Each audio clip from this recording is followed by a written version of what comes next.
Hi hello నమస్తే welcome back to my channel. ఈరోజు నేను టమాటా చిక్కుడుకాయ కూర చేశాను. అది అన్నంలోకి కానీ చపాతీలోకి కూడా చాలా బాగుంటుంది. చిక్కుడుకాయలు ఒలుచుకొని వాష్ చేసుకొని ఉప్పేసి ఉడకబెట్టాను. తర్వాత టమాటాలు, ఉల్లిపాయ, పచ్చిమిరకాయ కట్ చేసి పెట్టుకున్నాను.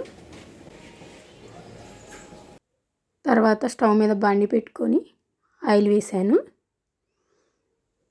తాలింపు గింజలు, ఉల్లిపాయలు,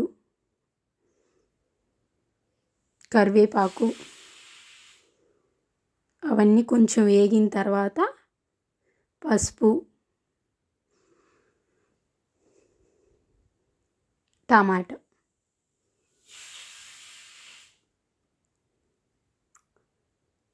కొంచెం అల్లం వెల్లుల్లి పేస్ట్ ఇవన్నీ వేసి కలిపేసుకొని కొంచెం సేపు అలా మగ్గనివ్వాలి. అవంతా టమాటా, ఉల్లిపాయ, పచ్చిమిరకాయ అవన్నీ అల్లం వెల్లుల్లి పేస్ట్ కూడా పచ్చివాసన పోవాలి. తర్వాత ఉప్పు వేసుకున్నాను.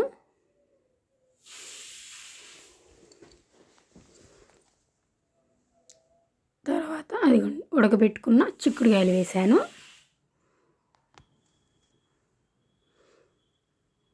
అది కలిపేసుకొని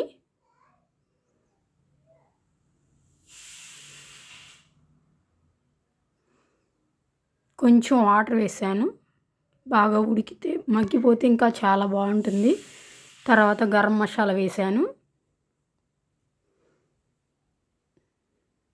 కలిపేసుకొని ఒక స్పూన్ కారం వేసాను.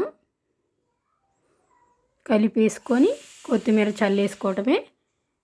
ప్లీజ్ నా ఛానల్ని సబ్స్క్రైబ్ చేసుకోండి, లైక్ చేయండి. అంతే, చిక్కుడుకాయ టమాటా కూర రెడీ అయిపోయింది.